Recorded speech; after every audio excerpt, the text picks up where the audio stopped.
Bonsoir, bienvenue en direct sur Public Sénat. Voici les titres du 22h ce soir. Et le vainqueur de l'UMP n'est toujours pas connu, mais ça ne saurait tarder. En attendant, certains prédisent l'éclatement du parti, d'autres assurent au contraire que l'UMP, comme toujours, saura se relever. Alors, dans quel état va ressortir le premier parti d'opposition de France après des heures de psychodrame, d'intox, de sourires forcés et de guerre ouverte entre deux personnalités bien décidées à ne rien lâcher maintenant et pour la suite? C'est le débat du 22h, à suivre plusieurs réactions politiques également. Le ballet diplomatique et les tractations se poursuivent pour parvenir à une trêve au 6e jour de l'offensive israélienne à Gaza. Le secrétaire général de l'ONU est au Caire pour tenter d'arracher un cessez-le-feu, mais rien n'y fait pour le moment. Les bombardements se poursuivent. Pourtant, ce soir, l'espoir d'une fin des violences n'est pas éteint. En effet, aux yeux de leurs opinions, les deux camps, du côté de Benyamin Netanyahou et du côté du Hamas, n'ont pas intérêt à dépasser le point de non-retour. Plus d'éléments dans le tour de l'info ce soir.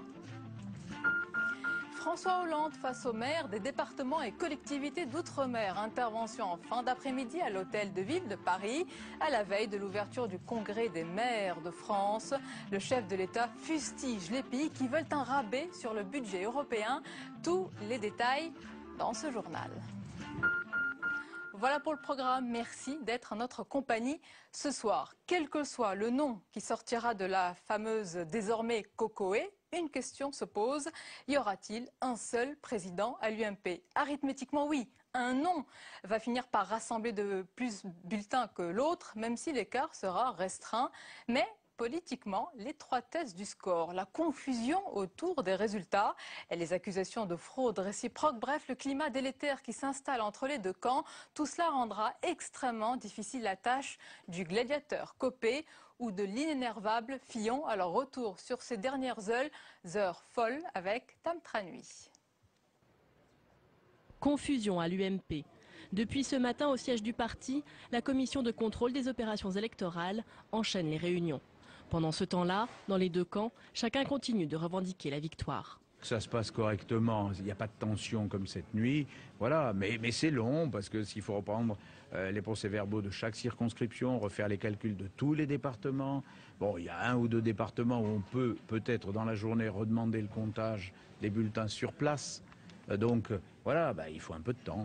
La commission réunit 4 juristes, mais aujourd'hui François Fillon et Jean-François Copé y ont dépêché en plus 4 observateurs pour contester toute irrégularité, car chaque camp accuse l'autre de fraude électorale. On a mis en exergue le problème de Nice. Il est avéré à cette heure qu'il y a bien eu une irrégularité à Nice. Il appartient à la commission de la trancher. Le camp Copé conteste les résultats de 4 bureaux de vote, un à Paris et 3 dans les Alpes-Maritimes. Ce que nous demandons, c'est que ce soit retiré du résultat. On ne peut pas imaginer qu'une fraude reste sans conséquence. De leur côté, les soutiens de Fillon nient les résultats de 4 fédérations et estiment toujours que leur champion a décroché la victoire. Et sur 94 000 inscrits, à 7 heures, François Fillon avait 2600 voix d'avance.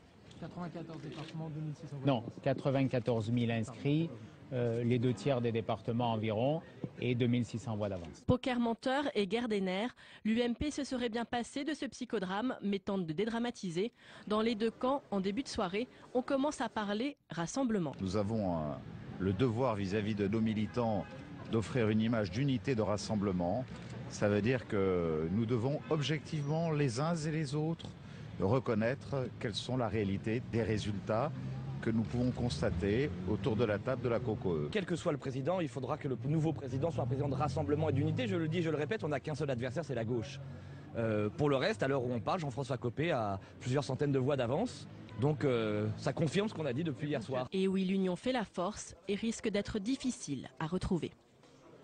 Voilà, et on attend le nom du vainqueur dans quelques instants. Et sur place, la situation est de plus en plus tendue. On va retrouver notre journaliste, Oriane Mancini, qui est au siège de l'UMP.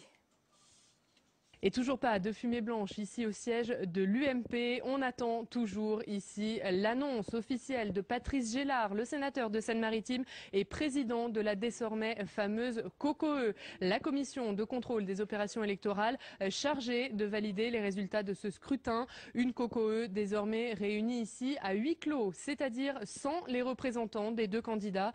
Concrètement, cela signifie que les décomptes ont été faits, ont été approuvé par les représentants des deux candidats. C'est donc maintenant à la COCOE seule de trancher les points litigieux. Un décompte qui s'annonce toutefois très serré. Les représentants des deux candidats nous le disent. Cela se jouera à quelques voix.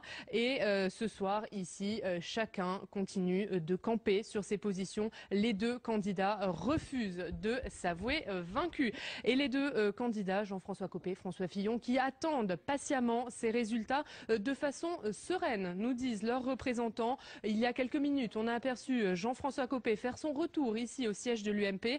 Il est monté directement dans son bureau du 8e étage. Et ironie du sort, au même moment, les partisans de François Fillon, Valérie Pécresse, Jean-François Lamour quittaient, eux, ce siège de l'UMP pour rejoindre François Fillon dans son QG de campagne.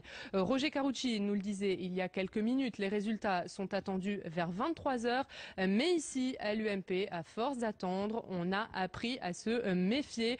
Pierre Charon nous le confiait il y a quelques minutes. Il a prévu de revenir avec un sac de couchage.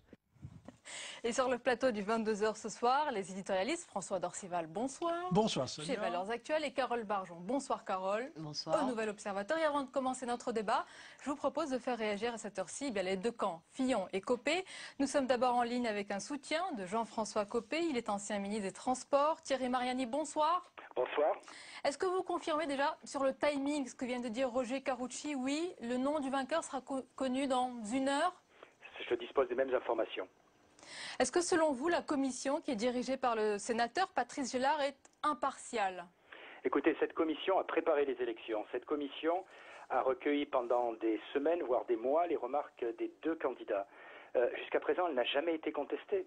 Donc, qui que ce soit qui gagne ou qui perde ce soir, je trouve que ce serait, excusez-moi, très mauvais joueur de contester une commission qui, jusqu'à présent, n'a posé aucun problème.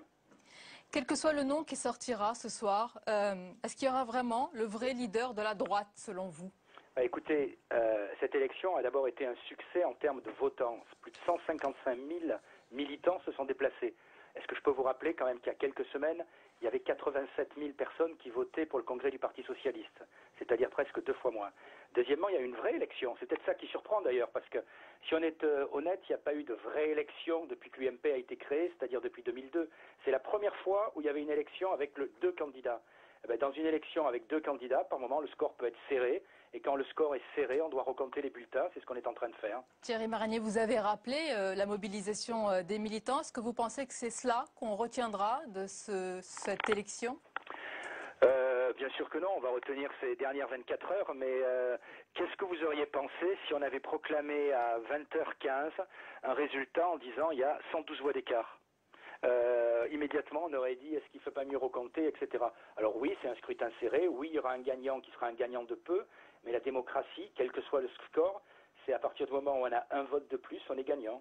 En un mot, pour terminer, votre état d'esprit à 1 heure, donc semble-t-il de l'annonce du nom du vainqueur? Écoutez, j'espère que ce sera Jean-François Copé, mais qui que ce soit, d'abord je suis soulagé que cela soit fini, et deuxièmement, j'espère que quel que soit le gagnant, j'allais dire, il serrera les rangs, parce que notre adversaire aujourd'hui, c'est pas quelqu'un de l'UMP, qui que ce soit, c'est le gouvernement socialiste, et je crois qu'on a besoin d'être unis pour le combattre. Merci Thierry Mariani pour votre réaction. Retour Merci. Sur le plateau du 22 h avec nos éditorialistes. D'abord, il y a beaucoup d'incertitudes dans ce scrutin, mais est-ce qu'il y a, François Dorcival, quelques certitudes? Est-ce qu'il y a, oui ou non, un durcissement idéologique et politique chez les militants, chez les adhérents de l'UMP, chez les militants? Oui. Réponse oui, en effet. Et c'est ce qui explique la mobilisation que ces militants ont démontrée en allant voter massivement comme ils l'ont fait. Donc oui au durcissement. Mais la conséquence de ce que je viens de dire, c'est l'exaspération qui s'est emparée de ces militants aujourd'hui en constatant le spectacle pitoyable qui a été donné. Et donc il est urgent que cela s'arrête. Parce que si ça devait encore se prolonger, c'est-à-dire qu'on passe de la commission de contrôle à une commission de recours et ainsi de suite, là, je craindrais des conséquences sur le fonctionnement même de l'UMP. D'après ce que vient de nous dire Thierry Mariani, du côté en tous les cas du camp Copé, ça ne devrait pas être le cas. Il n'y aurait pas de recours après la décision de la COCOE.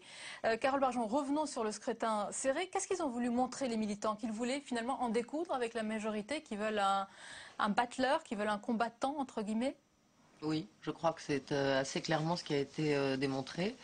Et Copé il semblerait que Copé ait un peu d'avance et qu'il a incarné, lui, cette opposition sans concession, avec une vraie réactivité, ne laissant rien passer à Hollande. Et je crois qu'effectivement, la base de l'UMP est dans cet état d'esprit. Vous avez posé la question de la droitisation tout à l'heure. Oui, moi je crois qu'elle est incontestable. Tout en considérant que je pense que c'est l'ensemble de la société française qui s'est droitisée. Parce qu'il n'y a pas que la droite qui s'est droitisée. Oui. Je pense qu'il est exact que la droite s'est droitisée. La preuve en est, c'est que aujourd'hui, quand on demande à Jean-François Copé ou à un représentant de l'UMP la différence avec le Front National, la seule réponse qu'on obtient aujourd'hui, c'est l'euro. C'est-à-dire qu'en réalité, il n'y a même plus de différence véritable sur l'immigration. François Dorftal, on fait un peu d'histoire? On fait un peu d'histoire. Alors, regardez ce carton. Et c'est ma question. Quels enseignements sur la droite aujourd'hui par rapport à ce classement? Autrefois, est-ce que vous vous en souvenez? Enfin, on l'a lu, c'était l'historien René Raymond.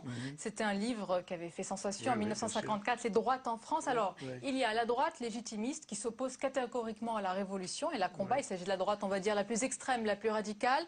La droite orléaniste qui, plus conciliante, accepte l'héritage de la Révolution mais défend largement le libéralisme. Et la droite bonapartiste, celle qui est représentée par un chef autoritaire au pouvoir fort. Il est encore valable ce classement et quelle droite on a aujourd'hui? Écoutez, ce que l'on peut dire, c'est que la droite bonapartiste, si vous voulez, était d'une certaine façon incarnée par Nicolas Sarkozy puisqu'il était le chef incontesté.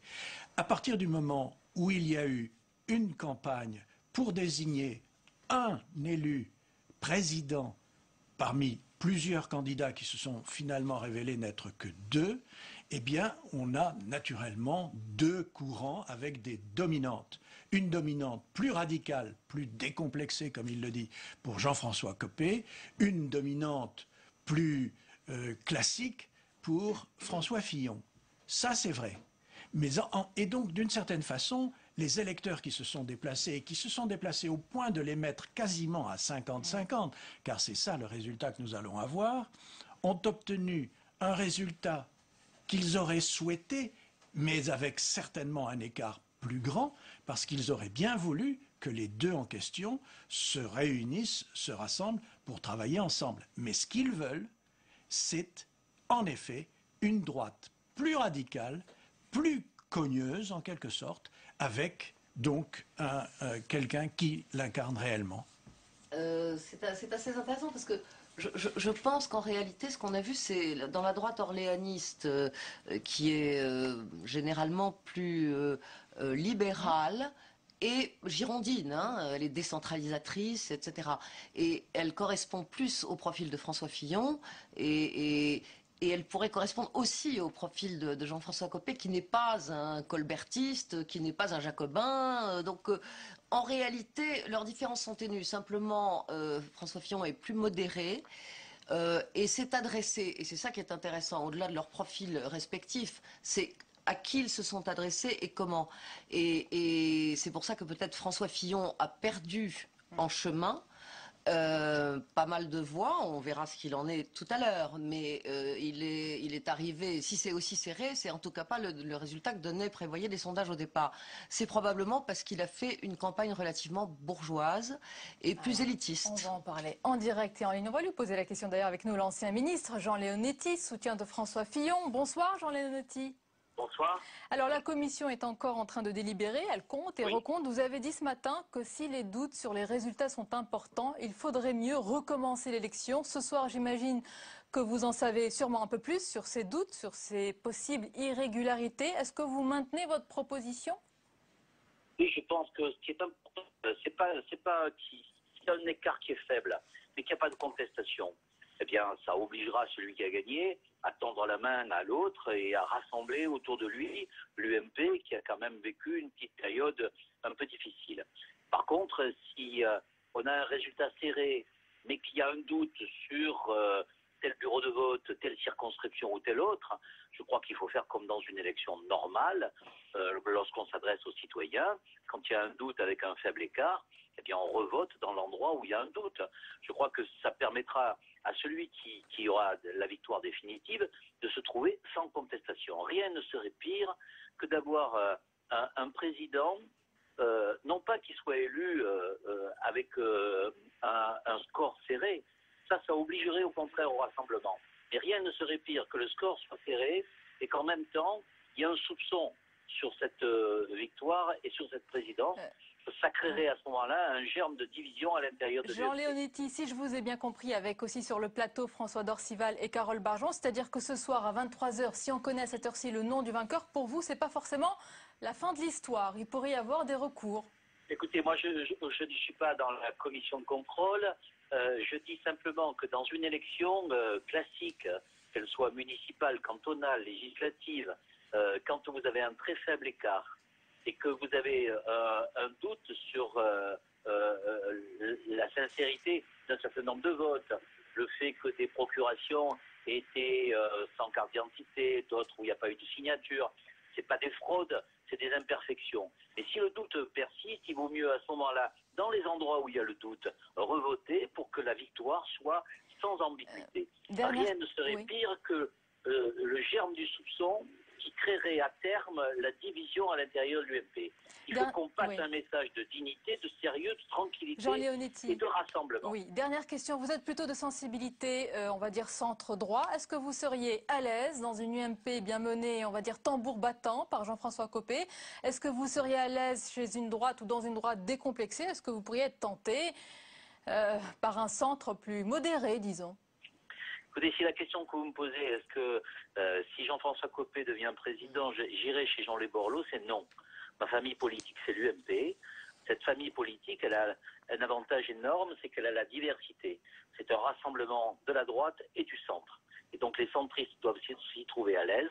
Et s'ils ne s'y trouvent pas à l'aise, il faut qu'ils expriment leurs différences. Et croyez-moi, que ce soit François Fillon ou Jean-François Copé qui soit président, eh bien, la différence des humanistes que je représente avec quelques autres députés ou sénateurs, eh bien, elle s'exprimera et elle fera valoir justement à la fois cette diversité, cette différence pour conserver notre unité. Merci beaucoup, Jean Leonetti. François Dorcival, apparemment, ça peut ne pas être la fin de l'histoire, la fin de Psychodrame. Ce soir, en tous les cas, si le scrutin est très serré, tout est possible, tout est ouvert. Oui, je crois que c'est la bonne. Ce qui est ça résume bien ce qui est en train de se passer. Oui, c'est vrai. Mais cela dit, ce qui est souhaitable, c'est que cet épisode se referme le plus tôt possible. Il y a demain, mardi, un nouveau résultat qui va apparaître et qui est très important, lui aussi, c'est qu'on aura le dépouillement de ce que l'on a appelé au Parti socialiste les motions et à l'UMP les mouvements, c'est-à-dire les tendances. Droite forte, droite populaire, sociale, les humanistes, etc. Bon, il y en a plusieurs comme ça. Et donc, c'est cela qui va fixer d'une certaine façon la ligne politique en dehors de celui qui va incarner le mouvement et qui va le conduire. Et donc, quel que soit l'élu, il devra aussi travailler avec cela. Cela dit, si Jean-François Copé et François Fillon continuent à se déchirer, nous aurons des conséquences sévères. Alors, autre thème, Carole Barjon voulait vous faire réagir. François Fillon ambitionnait de lui succéder. Jean-François Copé d'être son dauphin, lui. Eh bien, c'est Nicolas Sarkozy qui observe, dit-on, enfin sûrement, en tous les cas, ce tumulte. Est-il le bénéficiaire, comme on le lit, comme on le dit, de cette guerre qui se profile? Alors, ce qui est certain, c'est que Nicolas Sarkozy s'est intéressé de très près à cette élection. Même s'il ne s'en est pas mêlé officiellement, il a suivi tout ça de très près. Et évidemment, son souhait, c'était plutôt que ce soit Copé qui l'emporte, mais pas trop bien. Ouais. Et si Fillon devait l'emporter, ce qu'il semblait penser pendant longtemps, et même encore la semaine dernière, il espérait que François Fillon l'emporterait, mais d'une courte tête, c'est-à-dire gagnerait regardez, mal. Dans un dossier réalisé en octobre dernier par le Nouvel Observateur qui était intitulé « Le retraité le plus actif de France », il s'agissait de Nicolas Sarkozy, on voit que Nicolas Sarkozy n'est pas tendre avec François Fillon. Alors ce sont des propos rapportés, hein. Alors je ne sais pas si j'oserais le lire, François, peut-être, la première. Il n'en a pas, François Fillon. C'est une phrase à la Chirac. C'est un homme épouvanté par ses propres désirs. Il l'a vraiment dit, François Carole ne croit pas si bien dire, parce que puisque ça c'était dans un de mes articles, justement. C'est un Chiracien qui a dit ça à Sarkozy quand il est venu le voir à l'Élysée. Regardons maintenant le parallèle établi par Jean-François Copé entre lui-même et Nicolas Sarkozy. C'était dans la biographie intitulée « Copé, l'homme pressé ». On a la même faim, on nous a rien donné, on est tout allé chercher avec les dents. Il y a un vrai parallèle, ils se reconnaissent les deux hommes dans leur parcours, dans leur volonté d'y arriver, leurs ambitions. Dans leur ambition sûrement. Cela dit, à l'arrivée, c'est-à-dire en 2016, quand il faudra préparer les primaires, et donc qui sera désigné pour la présidentielle de 2017, il est certain que Jean-François Copé s'effacera plus facilement devant Nicolas Sarkozy, si celui-ci devait se présenter, que François Fillon, qui, ayant été déjà pendant 5 ans le Premier ministre de Nicolas Sarkozy, lui, tentera sa chance vraiment. Cela dit, on verra. Je ne suis pas tout à fait d'accord. Je pense que Jean-François Copé fera tout pour ne pas avoir à s'effacer devant Nicolas Sarkozy. Alors, ce soir, en tous les cas dans la soirée, on devrait connaître en tous les cas le nom du vainqueur entre François Fillon et Jean-François Copé. Quelle image ont les deux hommes? François Fillon, on dit qu'il se rêvait en écrivant un succès, on dit qu'il est très famille, avec sa femme Pénélope et ses 5 enfants, il s'est toujours reconnu en Pompidou, il a eu quelques mentors en politique, dont surtout Philippe Séguin. Alors on va regarder justement un extrait de l'hommage qu'il lui avait rendu, c'était au lendemain de sa mort. Regardez. À l'aube, j'ai appris avec une profonde tristesse le décès de Philippe Séguin. Cette disparition brutale est une déchirure avec des années de complicité politique mais surtout personnelle. Hier matin, il était ici même et je voyais encore dans ses yeux cette ironie tendre qu'il me réservait en me voyant assumer mes fonctions de Premier ministre, lui qui me regardait toujours comme le jeune parlementaire qu'il avait choisi de prendre sous son aile. La République était le fil de la vie de Philippe Séguin.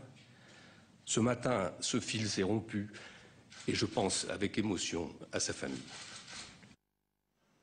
Alors il est très ému, c'était vraiment son mentor et peut-être plus, François d'Orcival, pour expliquer un peu son parcours. Son ami, son mentor, tout à fait, ils ont été frères en politique, si l'on peut dire. Et donc il a été très marqué par cela. L'exemple de Philippe Séguin lui a été très important dans son existence politique. Cela dit, aujourd'hui, évidemment, François Fillon avait pris aussi son envol, son autonomie et son autorité. Bon, ce soir, tout ça est en train de se jouer. Tout ça est en train de se jouer parce que, encore une fois, la plaie qui a été ouverte, non pas par la campagne, parce que toute campagne pour une concurrence est normale, mais qui a été ouverte hier soir, si elle n'est pas refermée, ce soir, elle laissera des fractures. Oui, c'est très intéressant la relation entre Philippe Séguin et François Fillon parce que, en réalité, Fillon n'était pas à proprement parler séguiniste, en tout cas sur un plan idéologique. Il était un séguiniste affectif. J'en ai parlé avec François Fillon à plusieurs reprises, et parce que Fillon est girondin, justement, plus régionaliste, alors que Séguin était un jacobin. François Fillon est beaucoup plus libéral, et l'était déjà quand il était jeune, et ça s'est vu ces dernières années, alors que Séguin ne l'était pas vraiment. Mais ce que Fillon aimait chez Séguin, et c'est pour ça qu'il y avait une relation très forte, c'était que Séguin lui remettait toujours en perspective les événements d'actualité dans l'histoire. Ah bah peut-être qu'il s'en sert en ce moment. On va terminer un peu plus avec le sourire, avec le héros préféré de Jean-François Copé. Le connaissez-vous? On va peut-être écouter un peu de musique. Un cavalier qui surgit au-delà des lignes. François Torcival. Le héros préféré de Jean-François Copé, c'est Zorro. Pourquoi? Parce qu'il remonte sur son cheval malgré les coups du sort. C'est à méditer peut-être. Il le médite en ce moment. Merci en tous les cas d'avoir été sur ce plateau. On attend toujours le nom du vainqueur. La suite du 22h avec le reste de l'actualité et François Hollande qui est devant les élus de l'Outre-mer. En clôture d'une journée consacrée à ces territoires, le chef de l'État s'est engagé sur, je cite, une égalité réelle entre l'Outre-mer et la métropole. Mais à la veille du 95e congrès de l'Association des maires de France, l'inquiétude règne. En cause, les possibles baisses des aides accordées par l'Union européenne au territoire de l'Outre-mer. On voit tout cela avec Mathilde Bélanger. Les communes d'outre-mer face à la crise et dans ce contexte déjà difficile, les prochaines échéances européennes sont une source d'inquiétude supplémentaire. Le Conseil européen pourrait en effet diminuer de 43% l'allocation spécifique aux RUP, les régions ultra-périphériques de l'UE. Cette aide représentait 482 millions d'euros sur la période 2007-2013. Pour les élus d'outre-mer, c'est une catastrophe. C'est extrêmement grave parce que c'est quelques bonnes centaines de milliers d'euros qui vont nous manquer dans toutes les actions que nous menons. Et donc forcément, nous sommes très malheureux de cette affaire et nous allons tous monter au créneau. Autre source d'inquiétude, la possible disparition de l'octroi de mer. Cette taxe spécifique aux régions d'outre-mer françaises bénéficie d'une autorisation spéciale de l'Europe jusqu'en 2014. Elle pourrait être supprimée au nom du marché unique. Ces questions étaient débattues cet après-midi au Sénat. 2 résolutions ont été adoptées à l'unanimité. L'objectif, défendre les spécificités de ces régions dans l'Union européenne. Nous avons un certain nombre de problèmes qui ne semblent pas, à ce jour, être pris en compte par l'Europe, par la Commission européenne. Par conséquent, nous disons que nous avons droit à dérogation. Le traité européen prévoit un droit à dérogation de l'article 349 et nous devons donc que l'on mette en œuvre cet article-là de façon à prendre en compte les réalités spécifiques de chaque RUP. François Hollande s'est exprimé cet après-midi face aux élus d'outre-mer. Il leur a dit vouloir défendre ces financements spécifiques. La suite du 22h avec tout ce qui vous a échappé dans le reste de l'actualité, c'est le tour de l'info de Mounir Soussi avec d'abord la situation dans la bande de Gaza. Regardez.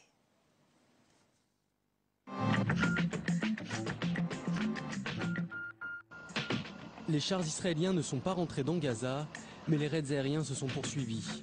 Aujourd'hui, les frappes des drones ont tué un des chefs du djihad islamique. Le cap des 100 morts palestiniens depuis le début de l'opération Pilier de défense vient d'être franchi. De son côté, l'armée israélienne estime à 900 le nombre de missiles tirés sur son territoire depuis 5 jours, faisant 3 victimes civiles. Sur le front diplomatique, l'hypothèse d'une trêve rapide s'éloigne alors qu'en Égypte, les négociations entre Israël et le Hamas continuent. Cette crise pousse les mouvements palestiniens à mettre leurs divisions de côté. Hamas, Fatah et Djihad islamique lancent un appel commun à l'unité. Une poignée de main entre 2 prix Nobel, symbole de l'ouverture d'un nouveau chapitre dans les relations entre la Birmanie et les États-Unis. En pleine tournée asiatique, Barack Obama a fait escale à Rangoon et rencontré Aung San Suu Kyi avec plusieurs objectifs. Notre but est de soutenir l'élan démocratique. Cela passe par la mise en place d'institutions gouvernementales crédibles, l'instauration d'un état de droit et la fin des conflits ethniques. Premier président américain en exercice à visiter la Birmanie, Barack Obama est venu s'assurer que les efforts démocratiques consentis par la junte militaire au pouvoir se poursuivent, mais il a aussi dénoncé les tensions communautaires entre bouddhistes et musulmans qui agitent le pays. Le dossier de l'aéroport de Notre-Dame-des-Landes envenime un peu plus les relations entre les Verts et le Premier ministre. Jean-Marc Ayrault, ancien maire de Nantes et très attaché au projet, doit faire face à une contestation de plus en plus suivie. Ce week-end, des responsables d'Europe Écologie Les Verts se sont affichés aux côtés des manifestants. Jean-Marc Ayrault peut compter sur le soutien de Manuel Valls. Le ministre de l'Intérieur a fait savoir que sur cette question, la détermination du gouvernement était totale. Depuis la publication en septembre dernier de son étude choc sur les effets des OGM, le professeur Seralini est au cœur du débat scientifique. Aujourd'hui, il a pu faire face à tous ceux qui remettent en cause son travail. J'ai déjà vu un certain nombre de lobbyistes arriver, donc je me sens dans l'arène. Il est clair qu'on voudrait jeter aux orties une étude qui a duré 5 ans. Ces auditions publiques lancées par des élus et des experts ont permis d'éclairer les décideurs en première ligne sur les OGM, à l'image du ministre de l'Agriculture Stéphane Le Foll. Dans le dessin du jour, Alex revient sur les déboires sentimentaux d'Arnaud Montebourg après l'annonce de sa séparation avec la journaliste Audrey Pulvar. Pour le dessinateur du Courrier Picard, le ministre du redressement productif serait prêt à se dépasser dans tous les domaines pour récupérer sa compagne.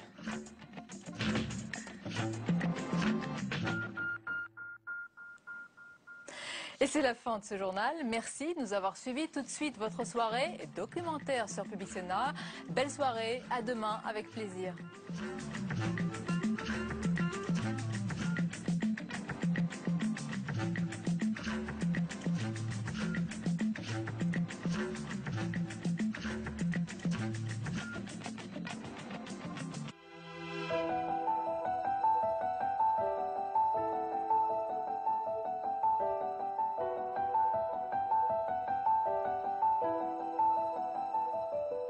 Le secrétaire général de la CFDT. De France Inter ce matin, le secrétaire général de la CFDT. Bonjour François Chérec.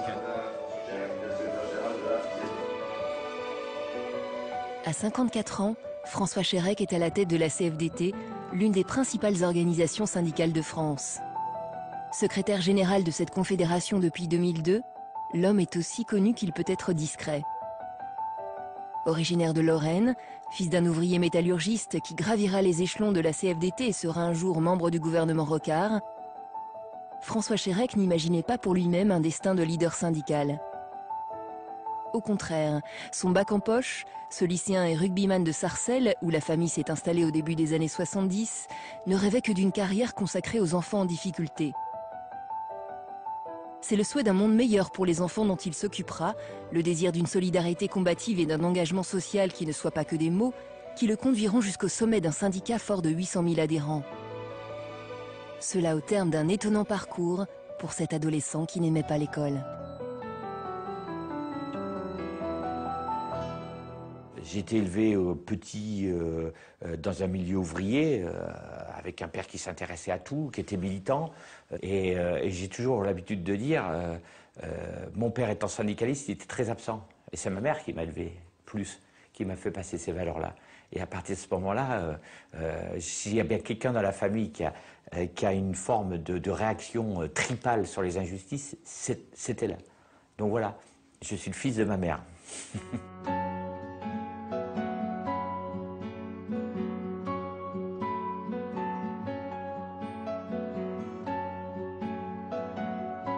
On partait en colonie de vacances tous les ans avec les enfants de l'usine et de l'école, et le curé.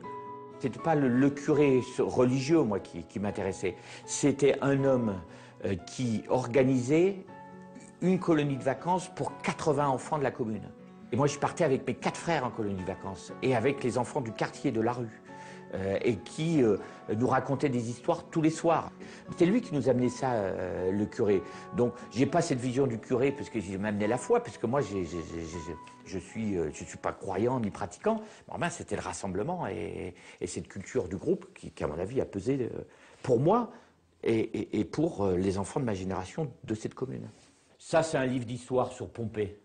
Alors Pompée, c'est le centre du monde, hein, Pompée, hein, c'est là d'où je viens et où mon père a travaillé. Et donc on parle beaucoup des aciéries de Pompée. Et puis il y a les photos aussi de mon père quand il était jeune, qui était syndicaliste. Donc ça, je l'ai gardé.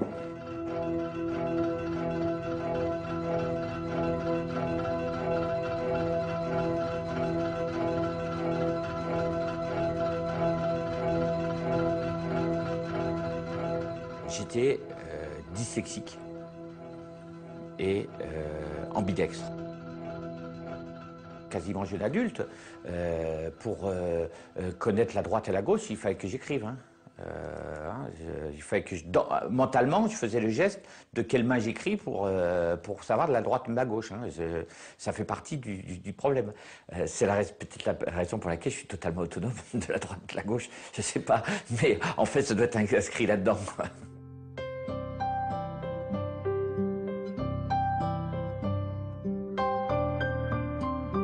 À l'école, faute d'orthographe, difficulté d'élocution, j'ai gardé certains éléments là-dessus, avec 4 frères qui étaient des mathématiciens, qui sont tous informaticiens, ingénieurs. Et c'est là que je me suis révolté dans un premier temps, parce que t'es comme tes frères, donc tu dois devenir mathématicien. Et moi je disais, mais moi j'ai pas envie d'être mathématicien. Mais si, quand on est le 4e d'une famille où on a 3 petits génies des mathématiques avant soi, on est comme lui. Eh ben non, je ne suis pas comme lui. Donc, adolescent, il a fallu que je dise non, je revendique de ne pas être comme mes frères. Et voilà, à partir de là, ils sont partis d'un côté, je suis parti de l'autre. Voilà. Ce qui a fait qu'à 18 ans, quand j'ai eu mon bac, j'ai vu une petite larme dans les yeux de ma mère, j'avais mon bac, je me suis dit quand même, ils ne s'y attendaient pas. Hein. Donc, je suis parti faire mon service militaire en disant, je ne ferai pas comme les autres, je suis parti faire mon service militaire. Et puis là, voilà, je suis devenu autonome à partir de ce moment-là.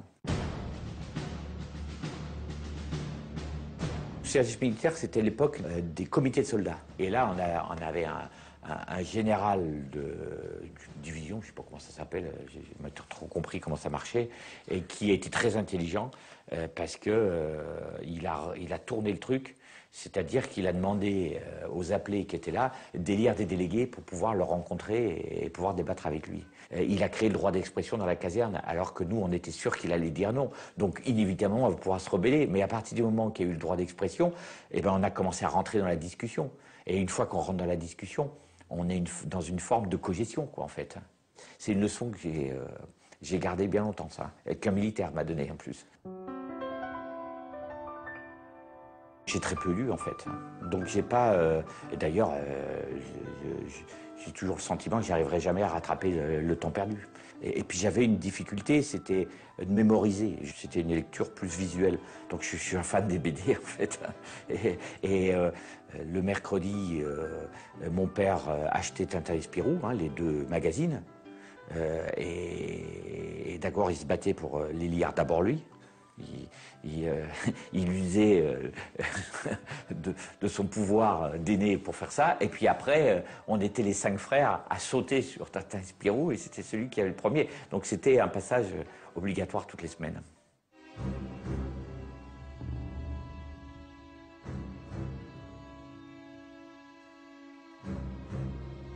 « 67 grandes grèves dans la métallurgie, énorme grève de la métallurgie.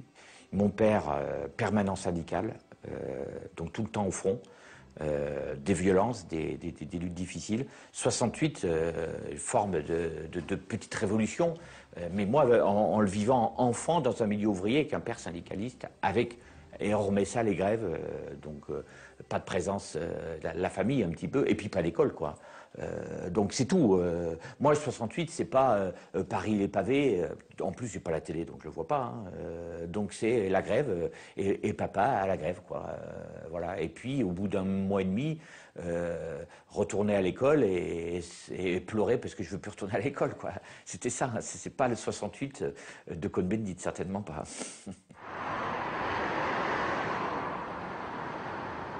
On est parti de Lorraine pour venir à Paris, on s'est installé à Sarcelles.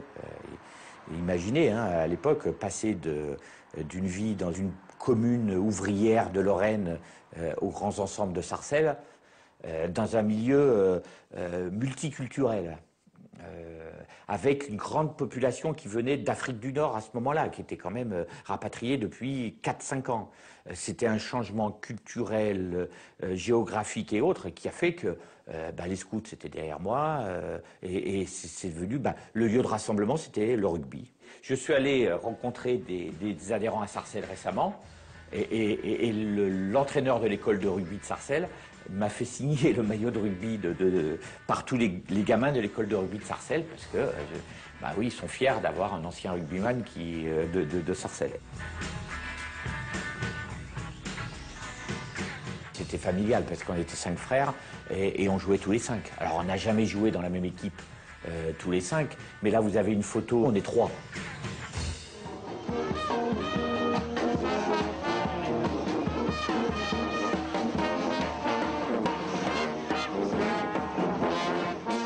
C'est l'endroit où on se retrouve pour boire une bière avant d'aller voir le match. Oui.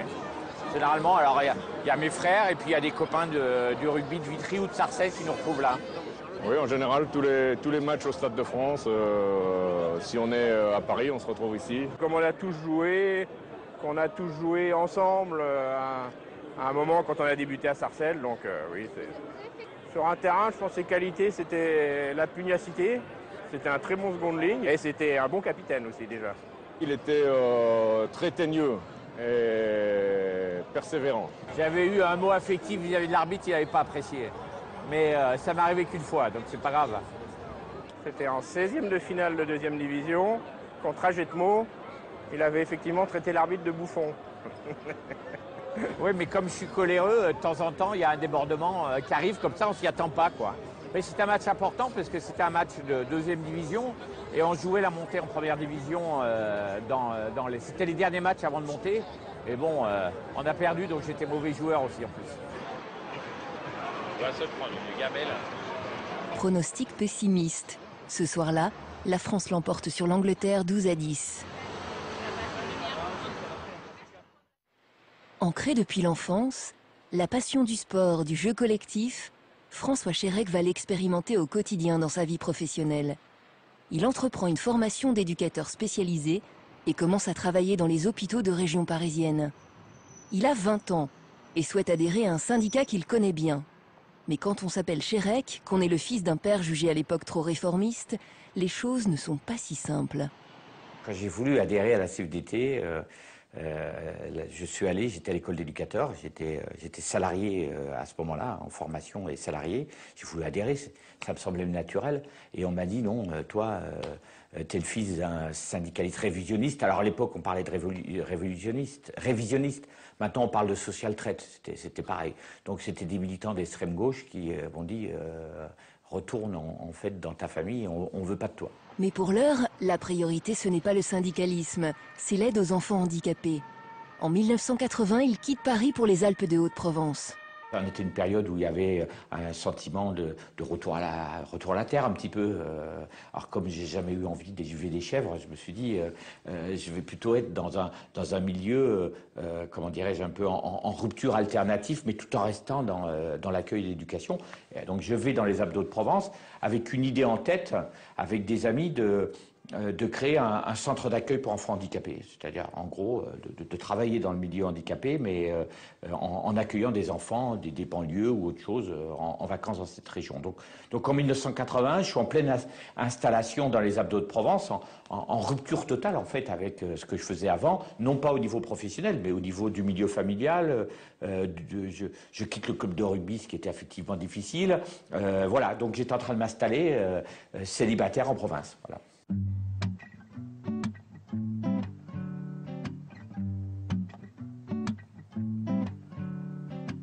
You could move to a different town, turn your life and you're living around, but you can't hide from what's inside and keep what's real at bay. Hey. Il n'y avait pas de raison particulière de venir ici, si ce n'est que j'étais déjà venu en vacances et que c'est une belle région. Et puis, je voulais mettre de la distance entre moi et les 25 ans que j'avais déjà vécu, puisque j'avais 25 ans. Je voulais changer, quoi. Voilà, c'était une forme d'instinct.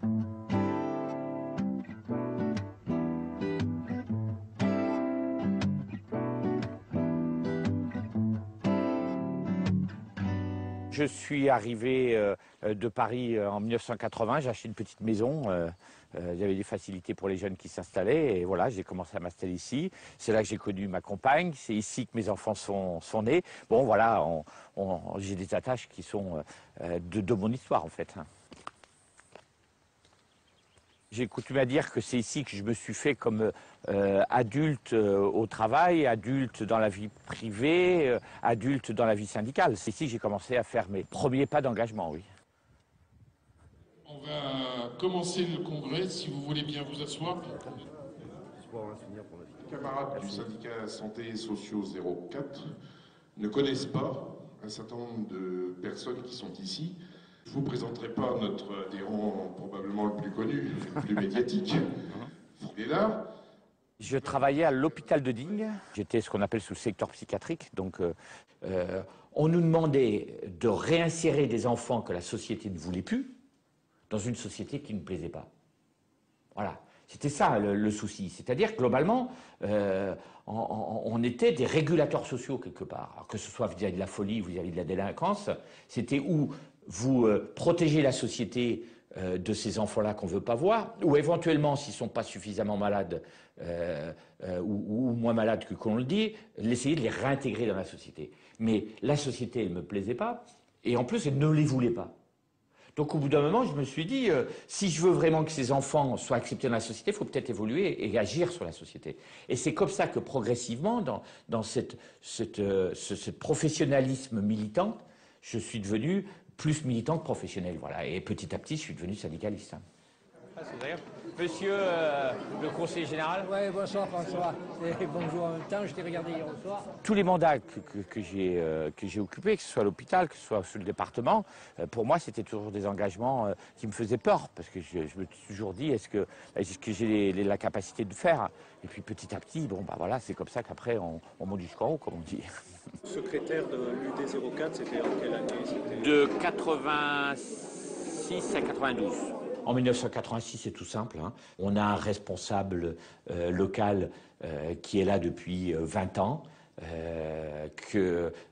Et on me propose de le remplacer. Et là, je me pose la question, est-ce que j'y vais pas? Il y a ceux qui me disent, attends, c'est un travail de fou, le travail syndicaliste ne va pas jusque-là. Il y en a d'autres qui me disent, bah, on a besoin de toi parce que globalement, on a besoin de rajeunir les cadres. J'ai 30 ans, hein, donc on a besoin de quelqu'un de plus jeune. Bon, bah, j'opte pour m'engager avec une frustration qui me reste. Ça se sent peut-être. J'ai quitté ce qui était le cœur de mon engagement, le travail. Et là, il y a un engagement. Alors, dans un premier temps, je me dis, je vais faire ça. Puis je ferai ça quelques années, puis je retournerai comme éducateur après. Ça, c'est pas fait.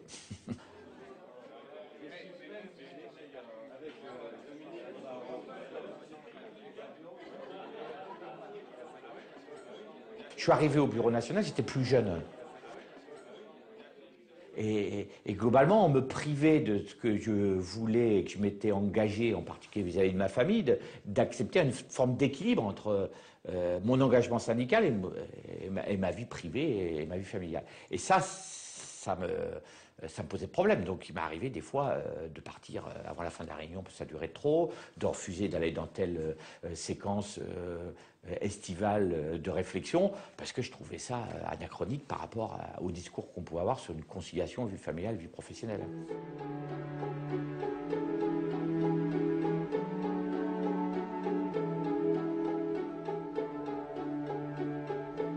Je suis rebelle aux institutions.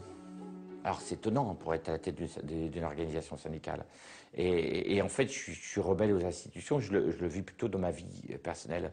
Par exemple, je ne suis jamais marié.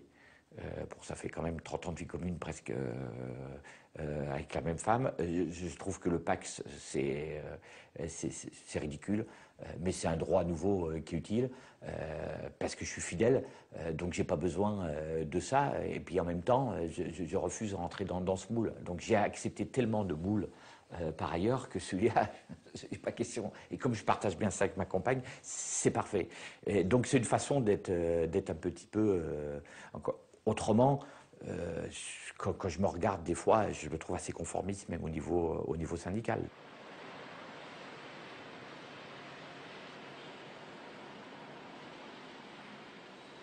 Quand je viens à Paris, je viens à la Fédération Santé, et là, je ne peux pas le cacher, j'avais l'ambition de devenir secrétaire général de la Fédération. Bon, c'est pas péjoratif d'être ambitieux, mais j'avais envie d'être secrétaire général de cette fédération parce que ce lien au professionnel pour moi était fondamental. Hein. Mais voilà, c'était ça mon truc. Et dans le lien entre secrétaire général de la fédération, qui était la première fédération de la CFDT, et membre du bureau national, c'était logique, ça va ensemble. Mais voilà, je n'avais pas d'autre ambition, avec toujours dans l'idée d'avoir un retour en arrière, de près ou de loin, avec le professionnel. Et c'est après qu'il y a eu une rupture, quand Nicole Notat m'a demandé de devenir secrétaire général de la CFDT. J'avais repéré François Chérec très tôt, et bien avant même qu'il n'accède qu'il ne vienne à la tête de sa fédération, car il était avant dans la région Provence-Alpes-Côte d'Azur, à la tête d'une union départementale. Et c'est dans le cadre d'un rassemblement et d'une réunion dans cette région que j'ai eu l'occasion de le connaître directement, parce que d'ailleurs il y jouait déjà un rôle très actif dans une région où les positions étaient très contrastées, où le consensus autour des positions confédérales était loin d'être fait, et j'avais repéré qu'il y jouait là un rôle très important. Voilà, j'ai une fois invité François Chérèque à déjeuner et je lui ai dit que bon, ben voilà, il me semblait qu'il était la bonne personne au bon endroit. Quand on est en face de Nicole Notat, on se dit, est-ce que je serais capable de lui succéder? Ça va être terrible. C'est facile à dire 8 ans après, hein, qui était capable, mais sur le coup, il y a cette question-là. Et puis l'autre, c'est un crève-cœur, quoi. C'est prendre une décision qui a des incidences énormes au niveau familial, et puis qui me dit le retour en arrière sur le professionnel est terminé, quoi. C'est pour moi, dans cette réflexion qui est toujours portée sur le professionnel, me dit je suis coincé là, je ne peux plus retourner en arrière. Eh bien oui, voilà arrivé le moment où nous allons nous séparer. Un moment où l'émotion est contagieuse. François Chérèque, élu à l'unanimité secrétaire général.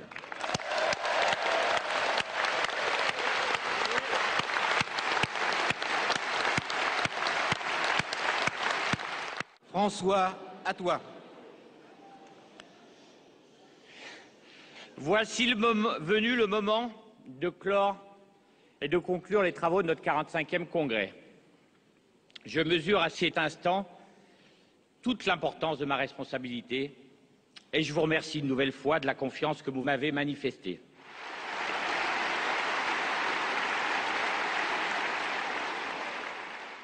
J'avais pu constater, puisqu'il était souvent dans les moments où je pouvais moi-même être contestée, prise à partie, y compris parfois un peu physiquement dans des manifs ou des choses comme ça, qu'il était à la fois la force quasi physique par moment, mais aussi celui qui savait la gérer sans panique. Et ça, je crois que c'est très important.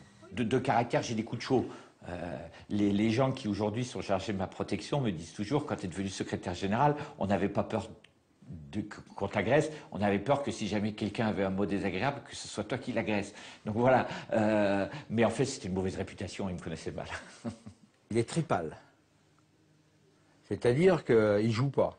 Et effectivement, il pourra être... Il est très réactif. Hein, voilà, il peut être... c'est-à-dire, il est... une injustice va le faire sortir de lui. Bon, voilà.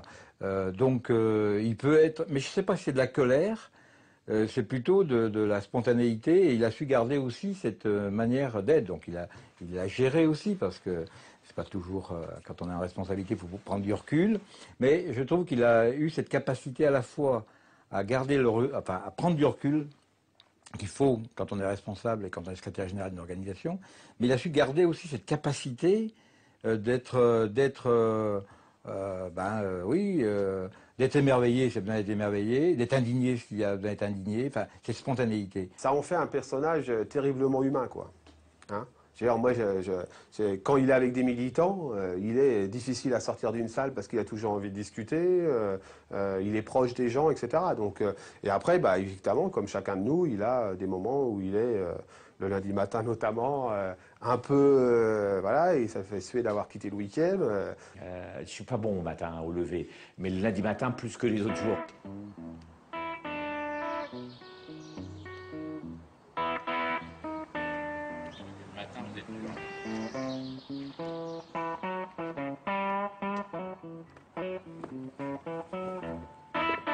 Une chose est sûre, quand on est leader syndical, qu'on habite en région parisienne, c'est presque tous les jours lundi. Surtout quand il s'agit, comme ce 23 mars, d'animer une journée d'action nationale où il va falloir enchaîner interviews matinales dans les radios et télévisions, réunions de travail et participation aux manifestations du jour.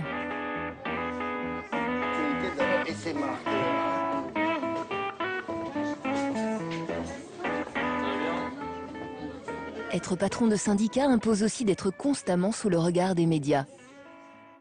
La raison pour laquelle nous on dit que c'est un problème de société et il faut qu'on voie ce problème-là globalement.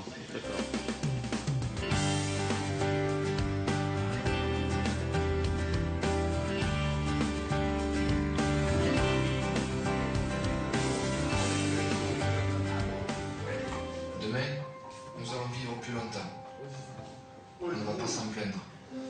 Mais des questions se posent. Est-ce que les gens auront la même retraite quand ils vivront plus de 100 ans? On peut se dire, on verra bien demain. On on peut aussi préparer l'avenir. Sur cette journée de mobilisation, est-ce qu'on peut considérer que c'est ce qu'on appelle un troisième tour social après les régionales? C'est un mythe, vous savez, en France. On dit toujours troisième tour social, il n'y en a jamais. Pour une raison simple, les syndicats sont très attachés à ne pas mélanger l'action politique et l'action syndicale. Je crois que si le gouvernement ne veut pas rentrer dans cette logique uniquement financière, il faut qu'il regarde qu'il y a beaucoup d'inégalités dans notre pays, en particulier vis-à-vis de la retraite, et que c'est ça qu'il faut d'abord réduire. Tous ces problèmes d'inégalité ne sont pas amènent des injustices au moment de la retraite. Il faut voir ce problème globalement et se dire peut-être faut-il changer de système pour qu'on ait un système plus juste. Allez, hop. Pourquoi? Merci, à bientôt. Merci. Les journalistes ne sont pas comme lui. Nicolas Demorand, la tempête de Cynthia, il s'en fout. Ah ouais, non, il s'en fout. Du moment qu'il peut fumer sa clope pendant le journal de 8 heures et se descendre un paquet de M&M's. C'est vrai ça? Oh, les catastrophes, il s'en fout, Nicolas. Hier, en arrivant, il a juste dit Cynthia, on dirait le nom d'une bagnole. C'est vrai, j'ai pensé aussi.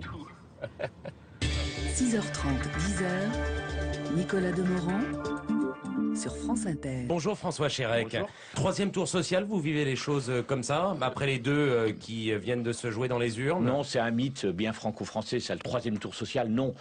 Mais en tout cas, une grande volonté de notre part qu'on sorte de cette espèce d'omerta, dans le sens où on a eu le sentiment qu'on voulait mettre la crise en dessous du tapis, un peu comme la poussière qu'on veut cacher, alors qu'il faut parler de la crise et de ses conséquences sociales.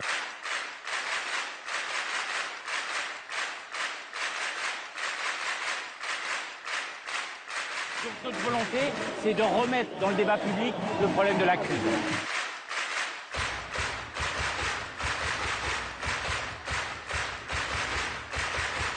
Le problème social, le problème du chômage, le problème du pouvoir d'achat n'est pas assez débattu dans notre pays.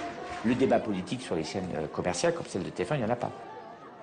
Vous avez déjà vu, vous, un syndicaliste sous le plateau de 20h à TF1? Jamais. Jamais. Je n'ai jamais mis les pieds sur le plateau de TF1. Ça m'est arrivé sur la 2, ça m'est arrivé sur la 3, ça m'est arrivé dans toutes les chaînes de télé. TF1, ça ne marche pas. Donc, de fait, qu'est-ce qui passe d'images à TF1? Il passe les images de la rue, parce que c'est ça qui leur mène. Ou les 30 secondes, ou les 22 secondes que j'aurai dans une manifestation. Tant qu'on n'abordera pas ces sujets d'emploi, de chômage, d'emploi des seniors, de pouvoir d'achat, on n'arrivera pas à régler d'une façon pérenne le problème des retraites. Donc c'est ça la priorité aujourd'hui. Les médias ont une vision du syndicalisme qui est un peu archaïque dans l'image qu'ils donnent. Je dis bien dans l'image. C'est la manifestation et syndicaliste qui gueule ou qui brûle les pneus qui est valorisé par rapport au syndicalisme qui essaye d'amener des solutions, qui négocie un plan social, qui fait une négociation. Donc la mise en scène du syndicalisme ne reflète pas ma conception du syndicalisme, pas totalement, parce que moi aussi je suis dans les manifestations. Mais quand on n'est pas dans la rue, on ne fait rien.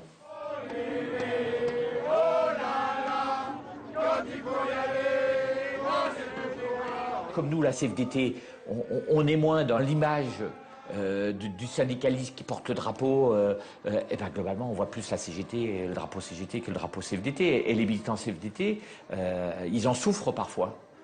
Donc du coup, ils demandent que j'ai une présence, moi, plus forte. Et moi, je le dis des fois aux militants, je ne suis pas le Sarkozy de la CFDT. Je ne vais pas être aux quatre coins de la France à porter le drapeau de la CFDT. J'ai une conception du collectif qui dit, certes, je suis le porte-parole, mais il faut mettre en valeur ce que font les équipes. Je ne suis pas, moi, la CFDT à moi tout seul. Autant je respecte les militants de la CFDT qui, en période électorale, se posent la question est-ce qu'ils font un engagement politique et certains viennent me voir en disant voilà, j'ai fait ça au niveau syndical. Je leur dis je respecte totalement et même j'encourage à la limite parce que je pense qu'il faut des syndicalistes qui s'engagent en politique. Mais autant je suis personnellement peut-être trop, mais vigilant de ne pas mélanger les deux. C'est-à-dire qu'il doit y avoir... Moi, je suis de la génération de l'autonomie totale de l'action syndicale par rapport à l'action politique. Une autonomie parfois difficile à faire reconnaître par les partis politiques. Surtout à gauche, on le devine, où le soutien de la CFDT a longtemps été considéré comme allant de soi. Je pense que une partie de la gauche considère le syndicalisme comme étant à son service. Et quand je sens avec des responsables politiques qui me considèrent comme devant être à leur service, je pousse pas plus que ça les relations. J'ai pas à avoir d'amis dans la politique. Ma responsabilité fait que je ne dois pas privilégier plus l'un ou l'autre, au minimum par respect pour ce que je suis et pour mes adhérents. Le second tour de la présidentielle de 2002, qui voit Jean-Marie Le Pen affronter Jacques Chirac, sera une exception historique.